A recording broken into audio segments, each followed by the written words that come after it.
예, 때로는 나를 벽 앞에 세우신다. 때로는 나를 벽 앞에 세우신다라는 제목으로 하나님 말씀 증거하도록 하겠습니다. 오늘 본문은 이제 다윗의 10년 유랑 생활이 끝이 나는 거의 시점입니다. 또 동시에 사울이 퇴진하게 되는 시간이 임박해지는 상황입니다. 그 다윗과 사울의 처신에 대해서 마지막으로 한 번 더 점검을 했으면 좋겠습니다. 다윗은 처신을 잘해서 하나님의 뜻을 이루었고 사울은 처신을 잘못해서 실패자가 되었습니다. 이 스토리가 3000년 넘게 우리에게 전달되고 보존되는 이유가 무엇입니까? 하나님께서 이것이 우리에게 들려지기를 원하기 때문에 그렇다는 거예요. 이거 3000년 전 일입니다.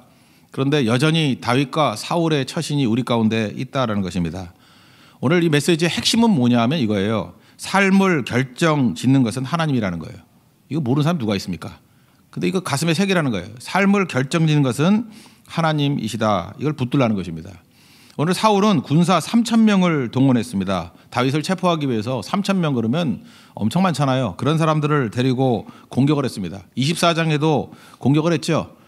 엔게디 광야에서 동굴에서 변보다가 변사할 뻔했잖아요. 아시죠 그건? 예. 옷자락만 잘라가지고 살아남게 되는 일들이 벌어졌습니다. 그때 호소하죠. 나는 왕을 죽이려고 하는 의도가 없습니다. 그랬더니 사울은 또 눈물로 후회하고 뭐 그런 장면이 있었습니다. 근데 또다시 잡으러 왔습니다. 이게 일종의 마지막 발악이죠. 그러니까 하나님께서 여러 번 경고를 주셨는데 여전히 처신을 이런 식으로 하더라는 것입니다. 지금 어떤 상황이 놓이냐면 3000명을 데리고요. 그 무장한 군인입니다. 정규군입니다. 그리고 그 가운데에 사울이 있었어요. 그리고 바로 옆에는 군대 장관 아브넬이 있었습니다. 3000명이 둘러싸고 있는 가운데에 있으면 안전하죠. 3000명의 중무장한 군인 사이에 가운데 있었다. 센터에 있었다니까요. 그리고 바로 옆에는 군대 장관이 있습니다. 아브넬이 있습니다. 얼마나 든든합니까? 근데 죽을 뻔했어요. 죽이려고는 죽일 수 있었다고요. 이게 오늘 메시지예요. 사울은 겉으로 볼 땐 강한 자입니다. 겉으로 볼 때는 다윗을 쫓는 자예요. 근데 실제는 어떻습니까? 다윗은 약해 보이고 또 쫓기는 자같이 보이지만 사울의 생명이 다윗 손에 놓여 있었다는 거예요. 그것도 2번씩이나. 무슨 얘기입니까? 하나님 의지하면 하나님께서 이렇게 하신다는 거예요. 어떻게 3000명 사이에 다윗과 아비새가 들어갈 수 있었습니까? 하나님이 도우셨기 때문에 그래요. 어떻게 도왔어요? 다 자게 만들었대요. 이럴 수가 있습니까? 12절 그 뒷부분 보세요. 여호와께서 그들을 깊이 잠들게 하셨으므로 그들이 잠들어 있었기 때문이었더라. 여러분 3000명이 두려운 게 아닙니다. 하나님께서 잠들게 만드시면요. 보초부터 시작해서 군대 장관까지 다 잠들게 만들 수 있다라는 거예요. 물론 피곤하게 만들어서 뭐 방심할 수 있죠. 우리 뭐 사고 나는 거 한번 보십시오. 어떻게 그런 일이 벌어져 그러잖아요. 왜 그런 일이 벌어져요? 그 7, 8가지 일들이 겹치게 일어나면 그런 일이 벌어진다니까요. 말도 안 되는 일이 벌어진다니까요. 3000명이 왕을 지키고 있는데 두 사람이 들어가서 왕 죽일 수 있는 상황이 벌어지게 됩니다. 이게 인생이라는 거예요. 우리도 인생 가운데 많은 군대에 있다라고 뭐 안심하거나 또는 뭐 내 옆에는 든든한 사람들이 지키고 있기 때문에 내가 안심이 된다. 그런 소리 하지 마십시오. 하나님께 잠들게 만드시면 3000명과 군대 장관 옆에 있어도 죽음의 위기 가운데 놓일 수 있다라는 것입니다. 그럼 우리 스스로에게 한번 적용을 해봐요. 나를 힘들게 하는 사람이 누굽니까? 힘센 상사입니까? 회사에서 힘센 상사 뭐 다 좌지우지할 것 같이 보이죠. 그 3000명 데리고 있는 사울도 별거 아닌데 그게 별거예요? 그 월급 받아가지고 빌빌대는 사람이 그렇게 힘세 보여요? 그 사실 아무것도 아닌데. 어떨 땐 내 몸에 오는 문제가 있어요. 병마. 주님께서 예수님이 말씀하시면 그 죽은 자도 살리시는데요. 죽은 나서 다시 살아나는데요. 안 보이던 바디메오도 눈이 뜨는데요. 이게 뭐 큰 문제가 아니죠. 또 가난이 문제라고 생각할 수 있죠. 아니 가난이야 말할 것도 없죠. 뭐 전능하신 하나님이 모든 거 다 갖고 계신 하나님이 뭐 주시고자 마음 먹으면 그거 못 주시겠어요? 생각해보면 하나님을 우리 인생 가운데 모시고 있다 그러면 아무것도 문제가 되지 않는다고요.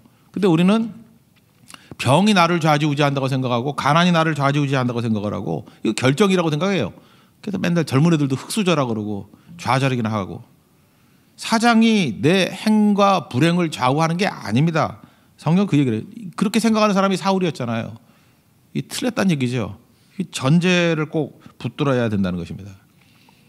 이게 뭐 나는 안 그래요 그러는지 모르겠지만 그 LA 그 남쪽 좀 가면 토렌스라는 지역이 있거든요. 거기 신실하게 예수 잘 믿는 가정이에요. 아들이 공부 되게 잘해요. 잘해서 하버드 들어가서 졸업을 했습니다. 하버드 학원 말고요. 진짜 하버드 대학. 진짜 하버드 미국 가봐도요. 거기 진짜 하버드 가는 애들 몇 명 없습니다. 몇 명 없는데 어려운 학교예요. 어려운 학교고 일단 뭐가 달라지냐면 좀 감이 오게 얘기한다 그러면요. 이 학교 졸업하고 나오면은 연봉이 단위가 달라져요. 그냥 초봉이 아무리 적게 받아도 10만 불은 받아요. 1억 원 받고 시작해요. 미국에서 적은 돈 아니거든요. 초봉이요. 그리고 제가 그 아는 애를 하나 보니까 크레딧 카드가 나오는데 20만 불까지 신용 대출이 돼요. 2억 정도. 이 학교 학생이 됐다라는 것만 가지고도. 그러니까 어느 정도로 인생이 바뀌는지 알겠죠. 하버드 굉장한 학교입니다. 그죠? 근데 여기 이제 갔다고 자부심 있는 가정인데 졸업을 하고 난 다음에 아버지가 생각하기에는 이제 멋진 직장 들어가서 뭐 다른 사람들이 주목을 받을 줄 알았는데 졸업하자마자 오지 선교사로 나가겠다고 얘기를 했어요. 그랬더니 부모가 이렇게 생각하는 거예요. 너무 예수를 잘 믿게 만들었다. 그래서 낙심이 오는 거예요. 낙심이. 그래서 담임 목사님 찾아와가지고 큰 시험에 들었다고. 그게 뭐냐 하면 글쎄 하버드를 졸업한 아들이 하찮은 선교사가 되려고 합니다. 참 표현이 재밌어요. 하찮은 선교사가 되려고 하렵니다. 말려주세요. 이 부모님이 믿는다고 하지만 중직자예요. 삶을 결정하고 행복을 결정하는 것이 졸업장이고 높은 연봉이라고 생각하는 거죠. 근데 이게 남 얘기 아니죠. 우리 주변 얘기고 내 얘기일 수 있지 않습니까? 이게 사울이에요. 사울은 저 멀리 있는 게 아닙니다. 우리 안에 사울이 있습니다. 그리고 이것이 훨씬 더 납득이 돼요. 그럴 수도 있지. 그렇지. 그리고 스스로도 아깝다고 생각해요. 아깝지. 그 사울입니다. 다윗의 길은 절대로 아니에요. 그거는 사울 상과 사울 하를 읽어야 돼요. 사무엘 상사가 아니라. 잘 보세요. 지금 아무것도 아닌 것 같이 보이지만 다윗이 쫓기는 자 같이 보이죠. 약한 자 같이 보이죠. 그런데 3,000명을 끌고 몰려다니는 사울이 2번이나 죽을 뻔했다라니까요. 왜 그래요? 하나님 의지하지 않으면은 사실은 아무것도 아니라는 것입니다. 그래서 우리 인생이 환경이 아니고 내 안에 무엇을 채우느냐 이게 중요한 거죠. 인생은요 채우는 걸로 바뀌는 거예요. 환경으로 바뀌는 게 아니고 뭐 흑수저 금수저 이게 아니고요. 채우는 걸로 바뀐다고. 잔이 있어요. 콜라 채우면 콜라잔이라 그래요. 물 채우면 물잔이라 그래요. 우리 안에 말씀 채우면은 하나님의 사람이 됩니다. 그 간단한 거 모르세요? 그게 인생이라는 거예요. 그래서 하나님 만나지 못하면 하나님 채우지 못하면 사울같이 된다는 것입니다. 이게 오늘 가장 중요한 메시지라는 거예요. 그러면 이게 여기서 끝나는 게 아니고 이게 진짜인지를 보여주기 위해서 하나님께서 하나님 의지하는 능력을 기르기 위해서 하는 일이 뭐냐 하면 때때로 나를 벽 앞에 세워요. 나를 절벽 앞에 세워요. 그래서 철저히 하나님만 의지하는가. 의지하면은 능력 있는 자로 클래스가 달라지거든요. 하나님 의지한다는 게 뭐예요? 타이밍과 방법이죠. 하나님의 시간을 의지하는 것과 하나님의 방법을 의지하는 거예요. 뭐 딴 겁니까? 시간과 방법이지. 내 시간과 내 방법이 아니고 하나님의 시간과 하나님의 방법을 붙드는 것입니다. 그래서 어떤 때는 홍해 앞에 세워요. 벽 앞에 세운 거죠. 그때 하나님의 시간과 하나님의 방법대로 가느냐. 사울의 특징이 뭐예요? 벽 앞에 서면 항상 자기 방법과 자기 시간이에요. 다윗은 벽 앞에 섰어요. 어렵죠. 벽 앞에 서는 게 어렵지 않은 사람이 누가 있어요. 근데 하나님의 방법과 하나님의 시간을 선택해요.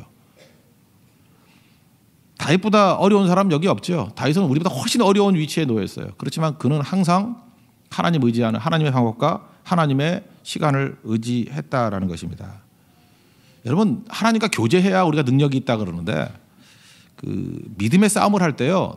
내가 하나님을 아는 것과 하나님이 나를 아는 건 좀 차이가 있는 것 같아요. 갈라디아 4장 9절을 보면은 이런 말씀이 나와요. 이제 너희가 하나님을 알 뿐 아니라 우리가 하나님을 안다 그러죠. 그래서 얼마큼 아는지 모르지만 하나님을 안다 그러잖아요. 근데 이거 갖고 되는 게 아니라는 거예요. 더욱이 하나님이 아신 바 되었거늘. 내가 하나님을 아는 것도 중요하지만 하나님이 나를 아시는 바가 됐다. 하나님이 나를 안다는 게 무슨 뜻이에요? 전능하신 하나님이 나를 모를 리가 없잖아요. 인정하신다는 거죠. 하나님이 나를 아는 거예요. 신앙은 거기까지 가야 된다는 거예요. 내가 아는 게 중요해. 내가 안다고 난리쳐야 아무 소용없고 관계가 이루어지진 않아요. 근데 관계, 교제, 릴레이션십이 이루어지기 위해서는 하나님이 나를 알아야 돼요. 이 말귀를 못 알아듣는데 여러분들 빌 게이츠 아세요? 빌 게이츠 몰라요? 마이크로소프트 뭐 회장이고 알잖아요. 어떻게 알아요? 뉴스 보고 신문 보고 이래서 알지요? 그럼 제가 딱 물을게요. 빌 게이츠가 여러분 알아요? 우리 이렇게 생각해요. 내가 빌 게이츠를 안다. 이렇게 신문상에서 이름 알고 뭐 어떤 사람이 내력 알면은 안다고 생각해. 근데 교제가 이루어지려고 그러면 빌 게이츠한테 물어봐야 돼요. 그 사람 아냐고. 예, 같이 알아야 교제가 되는 거죠. 여러분 가운데 맨날 그러잖아. 뭐 누구 알아요, 누구 알아요. 사기치는 사람 맨날 그러잖아. 뭐 다 안돼. 뭐 우리나라 유명 인사 다 안돼. 가서 물어보면 그 사람은 몰라요. 우리 똑같은 거라고. 하나님을 안돼. 근데 하나님을 진짜 아는 건 뭐냐면 하나님이 나를 아는 거예요. 그게 아는 거거든요. 그래야 교제가 이루어져요. 요한일서에 굉장히 많이 나온 얘기예요. 하나님과 교제가 이루어지기 위해서는 하나님께 내가 아신 바 돼야 된다는 거예요. 그럼 하나님이 나를 어떻게 알게 했습니까? 우리는 세상에 흘러가고 있거든요. 세상에 떠내려가는 인생이에요. 지난주에도 말씀드렸지만 내 생각과 내 뜻이 있는 게 아니고 우리는 동조 현상이 있다 그랬죠. 이렇게 15cm, 10cm, 5cm 있으면은 제일 짧은 것이 길다고 여러 사람 그러면 그냥 좋은 게 좋은 거지 하고 그냥 생각도 없이 그냥 따라가요. 그게 인생이라고. 흘러가는 거, 떠내려가는 인생이라고요. 홍수가 나가지고 막 떠내려갈 때 안 보여요. 다 떠내려가니까. 다 떠내려가면요, 다 똑같아 보인다고. 그냥 그 자리에 있는 것 같이 보여요. 떠내려가는 게 떠내려가는 걸 보면은 그냥 똑같이 보인다고 해요. 근데 눈에 확 띄는 건 뭐죠? 떠내려갈 때 거슬러 가는 자가 보여요. 그게 하나님이 아시는 바 된 사람이에요. 다윗이 그렇죠. 뻔하지 않잖아요. 뻔하게 흘러가는데 다윗은 거슬러 가요. 그래서 하나님의 아신 바 된 거예요. 이게 하나님 백성이 걸어가는 길입니다. 지금 제가 이렇게 설교하는 거는 뭐냐 하면은 답을 알려주는 거예요. 우리가 옛날에 한참 유행했던 말 중에 하나가 예수가 답이다 이런 얘기했어서 Jesus is the answer. 예수님이 답이다. 막 스티커도 붙여놓고 막 다니고 그랬거든요. 그래서 어쨌단 말이에요. So what? 예수님이 답이다. 이게 케르케고르가 얘기했던 수학 문제 예화가 제일 좋은 것 같아요. 케르케고르가 그런 얘기를 했어요. 이게 수학 책을 사면은요 문제가 있고 맨 뒤에 뭐가 있어요? 수학의 정석 안 봤어요? 이게 풀다 보면 맨 뒤에 정답이 있어요. 그죠? 맨 뒤에 정답이 있다고. 근데 수학 못 하시는 분 다 알겠지만 정답을 알고 있다고 문제를 풀 수 있어요? 풀이까지 다 있는 정답을 가지고도 못 풀어요. 고개 팍 숙이는 여자분들 되게 많은데 못 풀어요. 문제가 있다고요? 정답을 알아요. 정답을 안다고 문제를 푸는 게 아니에요. 우리 신앙인들이 이렇다는 거예요. 예수가 답이다. 맞아요. 정답을 가지고 있어요. 근데 우리 삶에 닥치는 문제 하나도 못 풀어요. 뭐 조금 시련이 오는 거 못 풀어요. 그냥 팍팍 쓰러지고 뭐 시기할 문제가 오면 시기할 거 다 해요. 복수할 문제, 원수 갚을 일 다 갚고 절망할 때 혼자 절망 다 하고 뭐예요? 정답지 갖고 하나도 못 풀어요. 정말 수학 진짜 못하는 애들하고 똑같아요. 정답 다 들고도 못 풀어요. 그러니까 답만 알고 있다라는 게 힘이 되지 못한다는 걸 알 수 있죠. 근데 언제 정답이 힘이 되죠?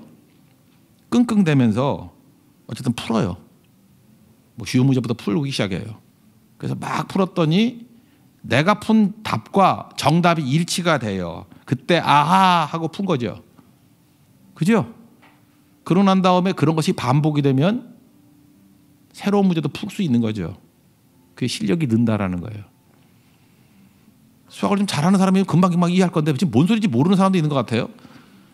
정답이 있다니까요. 근데 내가 풀어야 돼요. 내가 푸는 정답과 일치가 됐을 때 아하 그리고 푸는 거라니까요. 그러니까 우리가 신앙도 마찬가지예요. 예수님이 정답이다. 예수님이 답이다. Jesus is the answer. 맞아요. 이거는 설교 때 가르쳐 주는 거라고. 그럼 정답지가 있어요. 문제만 있고 정답지 없으면 얼마나 답답해요. 이게 맞았는지 틀렸는지 모르잖아. 그런데 문제가 있는데 정답을 갖고 있어요. 그래서 말씀을 듣는 거라고. 얼마나 좋아요. 그럼 내 거예요? 우리 많은 신앙인들이 밥 먹고 이 집만 하니까 신앙 성장이 없는 거라고. 정답만 들고 있다. 그래서 어쩌다는 거야. 그 다음에 풀어야죠. 그걸 공부라 그러잖아요. 풀어야죠. 쉽지 않아요. 어려워요. 근데 정답이 있으면 푸는데 도움이 돼야 안 돼요. 도움이 되죠. 이것까지 가야 되니까. 우리 정답을 알고 있어요. 정답까지 가는 거예요. 근데 어떻게 가는지 몰라. 그래서 끙끙대면서 풀어보니까 드디어 이렇게 푸니까 예수님이 정답이라 그런 것과 일치가 되는구나. 아하, 그때부터 푼 거예요. 그때부터 안 거죠. 그게 신앙생활이에요. 우리 다윗에 대해서도 우리가 이해를 못하는 게 바로 그거라고. 하나님께서 정답 다 가르쳐 준다. 왕이 된 다음에 뭐 하나님께서 붙들어 주신 다음에 뭐 그러잖아요. 정답 누구 몰라요? 그럼 끝 그런다고요. 이 바보들 있죠. 수학 진짜 못하는 깡통들이 하는 생각이라고. 이제부터 다윗에게 필요한 게 뭐예요? 하나님이 정답을 주셨는데 그의 삶에서 끙끙대면서 그걸 풀어서 하나님의 답과 자기 답이 일치되는 것을 보여주는 거죠. 지금 시험 풀고 있는 거예요. 하나님께서 여호와의 기름 부으신 자를 죽이지 말라. 이게 정답이라 그러면 다윗이 지금 풀고 있잖아요. 풀었어요, 안 풀었어요? 풀어서 아하, 하나님의 정답과 내 답이 같구나. 이제 푼 거예요. 왜 24장에 풀고 26장에 또 풀어요? 수학 한 문제 풀면 끝나요? 몇 번 풀어봐야지. 그럼 또 있었을 거라고 사실. 근데 성경은 지면상 생략했겠지. 뭐 2번만 있었겠어? 우리 인생도 마찬가지예요. 그러면 나중에 어떤 일이 벌어져요? 어떤 문제가 오더라도 연필 돌려요. 뭐 아직 와. 내가 다섯 문제 풀었는데 뭐 이런 비스무리한 문제는 얼마든지 풀 수 있어. 그게 신앙이에요. 신앙은 거기로 가는 거라고요. 듣기만 하는 거 아니에요. 듣기만 하고 정답지 많이 들고 있다고. 그래서 뭐 교회 오래 다닌 사람들 있잖아요. 그냥 어려서부터 믿고 뭐 오래 다니고 또 여기저기 기웃기웃거려가지고 뭐 감투 좀 하고 한 사람들. 교회를 자기 다 한대. 웃기고 앉았네 진짜. 웃기고 앉아. 그 자빠진다. 웃기고 자빠졌네 진짜. 뭘 알아 지가. 아는 거 아니에요. 아는 거. 풀지도 않아놓고 뭘 안 돼. 정답지는 돈 주고 사면 수학 사면 그 뒤에 정석 답 다 있는데 풀어야죠. 푸는 거예요. 푸는 거. 그래서 그 다음 단계가 이제 푸는 거예요. 하나님의 타이밍과 하나님의 방법대로 푸는 거예요. 아비새가 뭐라 그래요? 여기서 8절인가 그렇게 얘기하죠. 하나님께서 당신 손에 붙여놨다고. 사울 생명. 그리고 또 하나는 뭐예요? 뭐 2번 찌를 것도 없다고. 내가 용산 거 아시죠? 한 번에 찌르면 죽는다고. 다 맞는 얘기예요. 반만 맞았어요. 뭘 몰랐어요? 지금은 타이밍이 아니라는 걸 몰랐어요. 다윗은 타이밍뿐만 아니라 이 방법이 아니라는 걸 알았죠. 이거 하나님이 하시는 거지 이게 내가 아니야. 그래서 믿음의 사람도요. 이제 또 사울과 다윗도 구분이 되지만 아비새의 믿음과 다윗 믿음의 차이점이 있어요. 그러니까 아비새는 정답은 알고 있어요. 그러니까 사울은 정답도 모르는 자고 아비새는 정답은 알고 있어요. 근데 풀이를 모르는 사람이에요. 사울이 끝났고 다윗이 왕 된다는 정답은 알아요. 근데 풀이를 몰라요. 그러니까 아는 게 아니죠 아비새도. 근데 이게 안다 그런다고요. 다윗은 풀잖아요. 이렇게 푸는 거 아니야. 그죠? 나중에 사울이 죽고 난 다음에 다윗이 이스라엘의 왕이 됩니다. 근데 처음부터 왕이 되나요? 자기 유다 지파 왕밖에 안 돼요. 헤브론 지역에서만 왕이 돼요. 7년 동안. 그러니까 그 이스라엘의 반목이 얼마나 심한지 알겠죠? 나머지 그 지파들은 다윗 따르지도 않았어요. 유다 지파 외에는 따르지도 않았어요. 그리고 7년째 돼가지고 비로소 하나가 돼요. 그래서 33년 동안 왕이 돼서 총 40년 동안 이스라엘의 왕이 된 거라고요. 마음 얻는 게 어려운 거죠. 잘 보세요. 이렇게 용서하고 이렇게 참고 그래도 다윗을 왕으로 인정하는데 7년 걸렸어요. 힘이 하나도 없고 다윗이 정권을 다 죽이는데도 불구하고. 근데 여기서 다윗이 사울을 죽였다 그러면 이스라엘의 마음을 얻는데 제가 볼 때 70년은 걸렸어요. 하나님 방법이 맞죠? 뭐 빨리 얻는다고 다 돼요? 마음 얻지 못하면 아무것도 아니죠. 한비자가 그런 얘기를 했습니다. 상대의 치부를 건드리면 결코 그를 설득할 수 없다. 요즘에 그 뭐 유튜브가 아니면 뭐 페이스북이나 뭐 이런 데 보면은 말 함부로 하는 사람이 있죠. 막 비꼬고 막 욕하고 그 사람은요 설득이 안 되는 사람이에요. 누구도. 왜냐하면 그런 식으로 치부를 드러내고 공격을 하는 사람이 원수되지 누가 그 사람 말을 듣겠어요? 그러니까 그건 소인배예요. 그래서 이렇게 페이스북이나 이런 데서 말 함부로 하는 사람하고 상종하지 마세요. 그 사람은 일단은 오래 못 가요. 오래 못 갈 뿐만 아니라 많이 못 품어요. 그냥 동네 골목대장이나 하는 거지. 한비자에게도 잊지 말라고요. 치부를 드러내는 자는 절대로 설득할 수 없다고. 다윗은요 설득이 가는 사람이에요. 정복이 아니라 설득이 가는 사람이라고요. 하나님께서 이런 길로 이끌어 가잖아요. 이게 풀이에요. 말씀 붙들어야지 풀이가 되는 거라고. 당장은 바보같이 보이죠. 근데 이게 푸는 방법이에요. 그래서 이스라엘을 하나 되게 만드는 힘이 거기에 있다라는 것입니다. 그리고 하나님만 의지하면요, 뭐 실수, 우리가 어려움이 있을 때도 하나님 방법으로 풀면은 풀려요. 하나님이 침묵하셔요. 다윗에게도 침묵하셨고 사울에게도 침묵하셨어요. 다윗에 침묵하니까 다윗이 나중에 힘들어서 블레셋에 또 도망치죠. 아기스한테 도망쳐요. 그랬더니 아기스 왕이 좋게 봤어요. 그래서 이스라엘과 전쟁을 하는데 다윗과 같이 전쟁을 하죠. 위기죠. 왜 위기예요? 자기 실수 때문에 나온 위기라고. 이스라엘의 왕이 될 사람인데 이스라엘과 전쟁을 하면 어떻게 해요? 이스라엘을 죽이면은, 아니 지금 정상적인 상황에서도 이스라엘의 마음 먹는데 7년 걸렸는데 이스라엘과 전쟁을 했다 그러면은 이거는 해결이 안 되겠죠. 그래서 전쟁을 안 나갈 수도 없고 나갈 수도 없고 고민 빠져 있다고. 그때 하나님 의지하니까 어떤 일이 벌어져요? 하나님이 길을 보여주죠. 블레셋 안에 장군들의 반대를 일으키게 만들었어요. 저 골리앗 무리치던 놈 아닙니까? 이 전쟁 중에 휙 돌아서 가지고 우리 공격하면 어떻게 해요? 그럴 리도 없는데. 그래서 여러분들 반대자도 우리 우군이 된다는 거 잊지 마세요. 하나님께서 안티도 준비시켜 놓은 거예요. 그들이 반대함으로 말미암아 다윗이 산 거예요. 그거 아니었으면 전쟁 나가가지고 이스라엘의 원수가 돼서 이스라엘 왕이 되더라도 수습이 안 되는 인생이 된다고. 그때 하나님께서 그 반대를 불러일으켜서 다윗을 보호해 주잖아요. 하나님 의지하는 방법이에요. 침묵할 때 하나님 의지했어요. 반면에 사울왕은 하나님이 침묵하니까 어떤 일이 벌어져요? 뒷부분에 보니까 신접한 자 찾아가서 엔돌의 그 무당 찾아가서 무당 찾아가서 구하는 내용이 뭐냐면 죽은 사무엘 좀 불러달래. 초혼이라 그러죠. 이렇게 죽은 영혼 불러달래. 그랬더니 사무엘이 나타나가지고 뭐라고 하네. 그게 진짜겠어요? 가짜겠어요? 그걸 또 진짜라고 말하는 바보들이 있더라고. 그 진짜 할 리가 있나? 아니 무당이 불러가지고 오는 사무엘이 진짜 사무엘이겠어요? 그게 말이 되는 소리야지. 가짜죠. 그렇게 속이는 거예요. 저는 도남동 출신입니다. 도남동 출신은 영역이 있어요. 그 윗동네, 그 미아리 동네 점집에 영역이 있는데 제가 지금도 잊혀지지 않는데 그 미아리 점집 왔다 갔다 저도 많이 다녀봤어요. 거기 다녀봤는데 그 제일 유명하고 줄 많이 섰던 데가 어디냐면 처녀 점집이 아니고요. 할머니 점집인데 그 할머니 점집은 성신 할머니 점집이에요. 성령 하나님을 받았는가 봐. 성신, 옛날에 성령을 성신이라 그랬거든. 성신 할머니 점집. 거긴 주로 누가 가느냐 하면 교회 다니는 쓰레기들. 가끔마다 마음이 컬컬하면 거기 가가지고 하나님의 뜻을 물고 걸로 가요. 그 성신 할머니가 주로 교인 대상 점을 친대요. 그거 응답받고 교회 와서 축하라 기도하고 망합니다. 이거 망합니다. 이건 저주가 임할 거예요. 점치는 자 다 죽여버리라 그랬잖아요. 그죠? 이게 점치는 자 죽이라 그랬어요. 신접한 자 죽이라. 근데 사울은 살려두고 있잖아요. 이 자체가 잘못된 거죠. 왕으로서. 그리고 점하는 자를 의지한다는 게 말이 되겠어요? 그런 식으로 하나님께서 응답해 주실 리가 없죠. 하나님의 침묵을 어떻게 찾아요? 지 멋대로 엉터리 방법으로. 그러니까 사울은 망하는 거예요. 위기가 온다는 건 급하다는 뜻이거든요. 급할 때일수록 하나님 의지하고 하나님의 시간과 하나님의 방법을 붙들 줄 알아야 된다는 것입니다. 그게 승리하는 길이에요. 수학 문제 푼다라는 거가 정말 똑같은 것 같아요. 하나님 의지하고 기다리면 하나님께서 도와주시거든요. 하나님이 일하시거든요. God works when we pray. 우리가 하나님 의지한다는 게 뭐예요? 기도죠. When we pray. 우리가 기도할 때 하나님이 일하신다고요.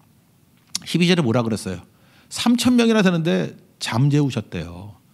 그래서 다윗과 아비새 둘이서 슬금슬금 걸어 들어가도 모를 정도로, 그리고 뭐 물통 훔쳐갖고 올 정도 와도 모를 정도로, 그래 뭐 죽일 수도 있는 거죠.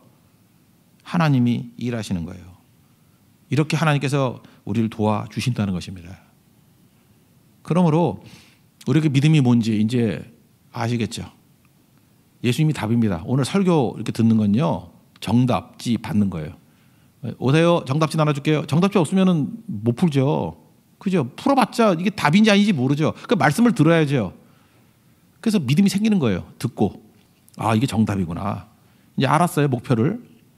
그 다음에 할 일은 뭐예요? 주님 의지해서 이게 진짜인가 그런가 아니 그런가 베레아 사람 같이 성경을 상고하는 자가 돼야 돼요. 그런가 아닌가 푸는 거죠. 성경을 푸는 거예요. 뭐로 풀어요? 삶으로 푸는 거예요. 순종으로 푸는 거예요. 주님께서 벽 앞에 우리를 이끌어 간다는 게 무슨 소리예요? 문제 풀란 뜻이에요. 그러면 실력이 부쩍부쩍 늘고 다윗 됩니다. 그래서 승리하는 종이 된다는 것입니다. 우리 그러한 승리를 맛볼 수 있는 믿음의 종 되기를 축원합니다. 모두 자리에서 일어나겠습니다. 아무것도 두려워하지 말라 찬양하겠습니다.